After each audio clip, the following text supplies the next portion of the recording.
आप हैं विविध भारती के संग। जिज्ञासा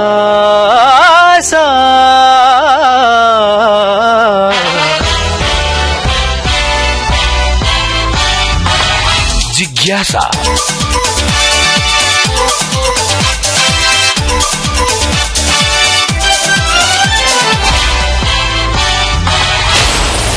जिज्ञासा ज्ञान की रेडियो एक्टिव तरंग।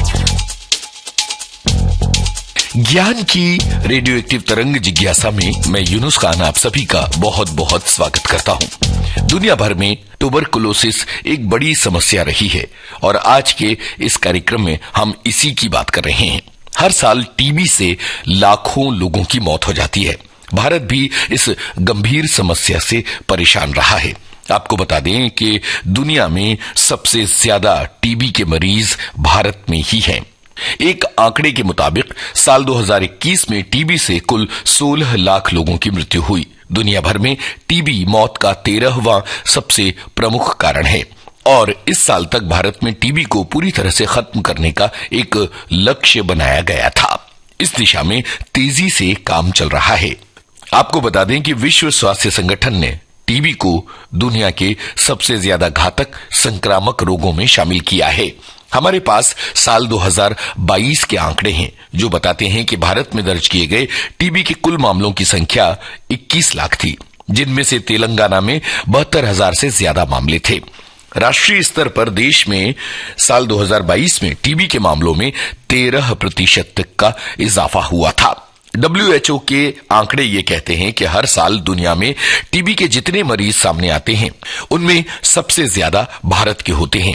ग्लोबल ट्यूबरकुलोसिस रिपोर्ट 2023 के मुताबिक 2022 में टीबी के 27% मामले भारत से आए थे। यानी 2022 में दुनिया में मिलने वाला टीबी का हर चौथा मरीज भारतीय था। दूसरे नंबर पर इंडोनेशिया और तीसरे नंबर पर चीन था। जिंदगी मौत ना बन जाए संभालो यारो, जिंदगी मौत ना बन जाए संभालो यारो, खो रहा चैनो अमन, खो रहा चैनो अमन, हाँ मुश्किलों में है वतन, मुश्किलों में है वतन, सरफरोशी की शमा दिल में जला लो यारो, जिंदगी मौत ना बन जाए संभालो यारो, जिंदगी मौत ना बन जाए संभालो यारो। 2024 की इंडिया टीबी रिपोर्ट इन दिनों स्वास्थ्य और परिवार कल्याण मंत्रालय ने जारी की है, जिसमें यह बताया गया है कि अब जो मृत्यु दर है वो 28 प्रति लाख से घटकर 23 प्रति लाख हो गई है। यानी टीबी के खिलाफ जो जागरूकता का अभियान चल रहा है अब उसका तेजी से असर हो रहा है। हर साल 10 मिलियन लोग टीबी से संक्रमित होते हैं।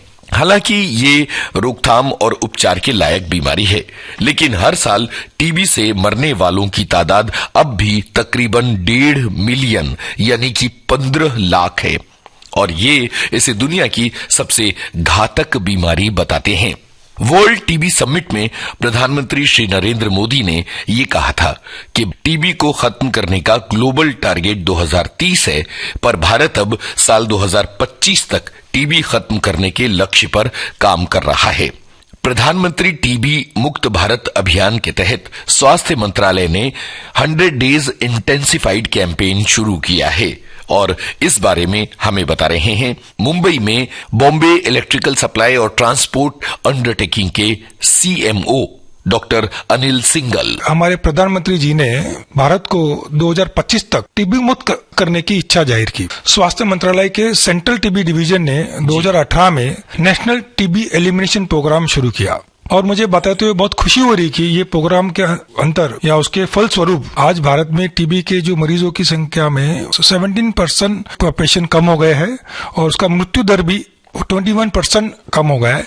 और ये जो सफलता है उसको नेक्स्ट लेवल पे लेके जाने के लिए 7 दिसंबर 2024 को मतलब हाल ही में स्वास्थ्य मंत्रालय के सेंट्रल टीबी डिवीजन ने 100 days intensified TB elimination campaign शुरू किया है। 2018 से ये कैंपेन शुरू है, national TB elimination programme. Main बात जो है वो अवेयरनेस, जन जागृति बहुत जरूरी है। स्क्रीनिंग लोगों को ट्रीटमेंट, न्यूट्रिशन सपोर्ट, ये सब चीजें हो रही है, तो लोग सामने आ रहे, अपनी जांच करा रहे और उसकी वजह से ट्रीटमेंट शुरू हो रही है।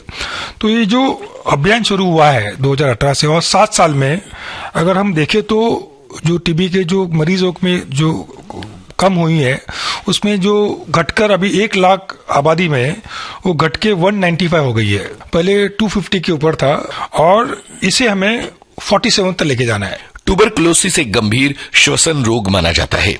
ये बैक्टीरियल संक्रमण के कारण होने वाली समस्या है जिसमें आपके फेफड़े में संक्रमण हो जाता है। बीमारी से ग्रस्त व्यक्ति के खांसने या छींकने से निकली ड्रॉपलेट्स के संपर्क में आने के कारण दूसरे लोग भी संक्रमित हो जाते हैं। भीड़ भाड़ वाली जगहों से टीबी का संक्रमण फैलने का खतरा ज्यादा रहता है। हमने डॉक्टर अनिल सिंगल से पूछा, क्या हैं टीबी के लक्षण? जो लोग को 2 हफ्ते से ज्यादा खांसी आ रही है, खांसी में खून गिर रहा है, बुखार आ रहा है, खाना नहीं जा रहा है, वजन कम हो रहा है, कमजोरी महसूस कर रहे हैं, या जिसके शरीर में कुछ गले में या बगल में उनको कुछ स्वेलिंग आया है, या जिसको सडनली, इससे पहले कभी दम नहीं लगता था, अभी दम लगने लगा है, उनको चेस्ट पेन हो रहा है, या किसी लोगों को आपने देखा रहेगा बहुत सारे लोग बोलते हैं हमें पुराना पेट का दर्द है। ऐसे लोगों ने भी अपनी जांच करना जरूरी है।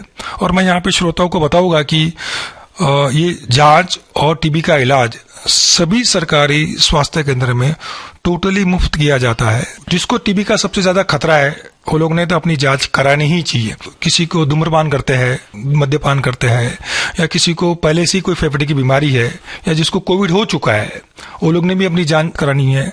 उसके साथ साथ में जो लोग इम्यूनो कॉम्प्रोमाइज है, या जिसको कहे तो जिसकी रोग प्रतिरोधक शक्ति कम है, जैसे कि डायबिटीज के मरीज, या डायबिटीज के कारण, या किडनी के मरीज जिसको डायलिसिस चालू है, या जो HIV पॉजिटिव लोग हैं, उसके साथ में जो लोग कुछ दवाइयां लेते हैं जिससे हमारी रोग प्रतिरोधक शक्ति कम हो जाती है, जैसे कि कीमोथेरेपी कैंसर के लिए देते हैं, या आपने देखा रहेगा किसी को आर्थराइटिस हो गया है, या किसी को बहुत पुरानी स्किन का इन्फ्लेमेशन है, तो वो लोगों में ऐसी दवाएं देते हैं कि जिससे उनकी रोग प्रतिरोधक शक्ति कम हो जाती है।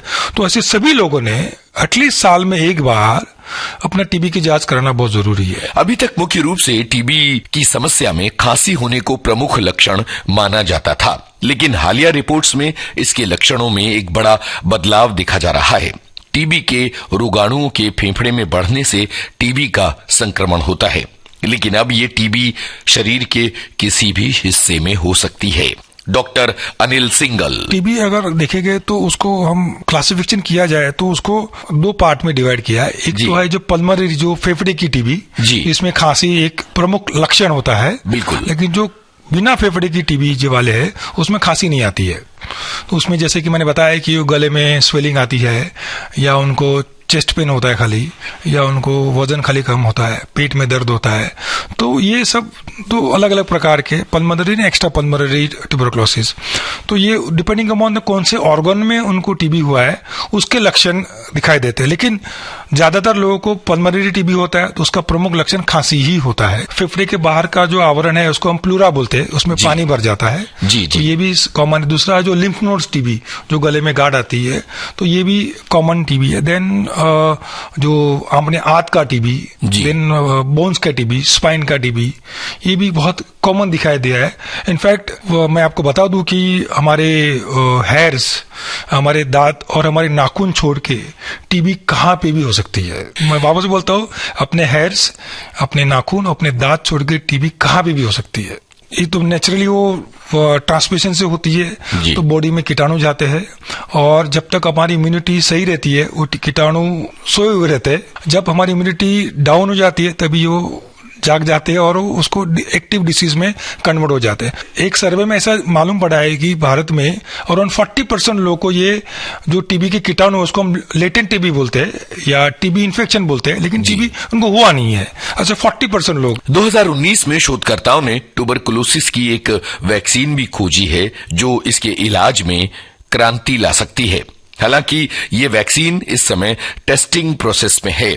इसके अलावा अडल्ट वैक्सीनेशन प्रोग्राम भी शुरू किया गया है।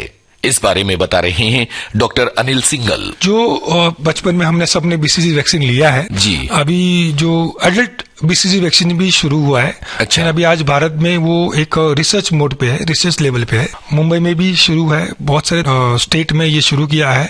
तो उसका रिजल्ट आने के बाद वो मुहिम भी शुरू होने वाली है। एडल्ट बीसीजी वैक्सीनेशन कहते हैं उसे। अच्छा अच्छा। ये भी शुरू हो रहा है, हो चुका है। जो हाई रिस्क लोग है उनको वैक्सीन दिया जा रहा है एडल्ट में। जो मुंबई में, आज मैं मुंबई से बोल रहा हूँ, मुंबई में भी बहुत सारे जोन तैयार किए गए हैं, उसमें भी वैक्सीन शुरू हुआ है। लोग, हमारे जो डॉट्स के अधिकारी कर्मचारी लोगों के घर पे जा रहे हैं, उनसे बात कर रहे हैं, उनसे काउंसलिंग कर रहे हैं कि बीसीजी वैक्सीन में पार्टिसिपेट करने के लिए। जब किसी परिवार में किसी को टीबी हो जाती है तो लोग बहुत ज्यादा तनाव में आ जाते हैं। लोगों को ये लगता है कि अब आगे कोई रास्ता नहीं बचा है। बहुत सारी मिथ्या धारणाएं इस बारे में प्रचलित हैं, पर परिवार अपने मरीज की बहुत बेहतर तरीके से देखभाल कर सकता है और टीबी के मरीज को फिर से स्वस्थ बनाया जा सकता है। ड्रग सेंसिटिव टीबी रहा तो 6 महीने में इलाज उसका क्लियर हो जाता है।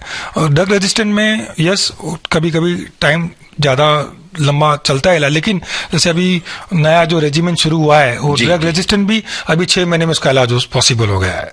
तो ये हमारे लिए अच्छी बात है कि सरकार बहुत मेहनत कर रही है। हमने लोगों ने इसमें भागीदारी होना चाहिए। अगर हमारे घर में किसी टीबी का मरीज है तो पहला तो हमने जो भी वेंटिलेशन अच्छा रखना बहुत जरूरी है, और हमारे घर के अंदर सनलाइट भी आना बहुत जरूरी है। आजकल देखा गया था गाड़ी एसी, घर एसी, ऑफिस एसी। हाँ। तो वो कॉन्सेप्ट थोड़ा चेंज करना चाहिए। हमने गुड वेंटिलेशन रूम होना चाहिए जी। और सनलाइट अच्छी होनी चाहिए। और सबसे जरूरी है कि वो मरीज अपनी खुद की जिम्मेदारी से लेके अपना मास्क पहन के रखे। तो मरीज ने मास्क पहनना जरूरी है, और फैमिली मेंबर भी पहन सकते हैं, और उनके साथ में फैमिली मेंबर ने अपनी इम्यूनिटी अच्छी रखनी है, अच्छा खाना खाना है। पोषण की, एक अच्छी खुराक की बहुत बड़ी भूमिका होती है टीबी से बचाव में, और इस बारे में हमें बता रहे हैं डॉक्टर अनिल सिंगल। माल नरिश लोगों को भी टीबी का खतरा ज्यादा रहता है। टीबी के बारे में जो टीबी की दवा चलो तो हम इट इज वेरी इंपॉर्टेंट कि उसका न्यूट्रिशन सही होना चाहिए जी। और न्यूट्रिशन में हाई प्रोटीन डाइट वो बहुत जरूरी है। सलाह दूंगा कि विटामिन डी भी ले वो अच्छी तरह से जी। विटामिन डी भी बहुत जरूरी है हमारी रोग प्रतिरोधक शक्ति बढ़ाने के लिए। और भारत में वापस तो विटामिन डी के बहुत ज्यादा डेफिशिएंसी या इनसफिशिएंसी पाई गई है, तो विटामिन डी भी लेना बहुत जरूरी है। जितना मेरा वजन है उतना मिलीग्राम प्रोटीन मैं डेली कंज्यूम करता हूँ, बहुत जरूरी है हमें कंज्यूम करना, क्योंकि भारत देश में हम लोग खाना तो खाते हैं लेकिन प्रोटीन कम खाते हैं जी जी। तो ये प्रोटीन बहुत जरूरी है। इंश्योर करना चाहिए कि हम अपने वजन के हिसाब से हर दिन प्रोटीन का कंज्यूम करें, हम लोग बहुत जरूरी है ये जी, क्योंकि प्रोटीन से हमारा स्ट्रेंथ तो आती ही है और हमारी इम्यूनिटी भी अच्छी होती है। ट्यूबरकुलोसिस पर केंद्रित था आज का जिज्ञासा कार्यक्रम। हम आपको बता दें कि दुनिया की सबसे ज्यादा खतरनाक बीमारी टीबी को माना जा रहा है और इसके सबसे ज्यादा मरीज इस समय भारत में हैं। प्रधानमंत्री टीबी मुक्त भारत अभियान के तहत स्वास्थ्य मंत्रालय ने 100 डेज इंटेंसिफाइड कैंपेन शुरू किया है और इस कैंपेन के जरिए लोगों की जांच की जा रही है, लोगों को दवाएं दी जा रही हैं और इसके अलावा टीबी के विरुद्ध जागरूकता फैलाई जा रही है। आइए हम भारत को टीबी मुक्त बनाएं। ये था आज का जिज्ञासा कार्यक्रम। इस कार्यक्रम के लिए शोध, आलेख, स्वर और संपादन यूनुस खान। जिज्ञासा।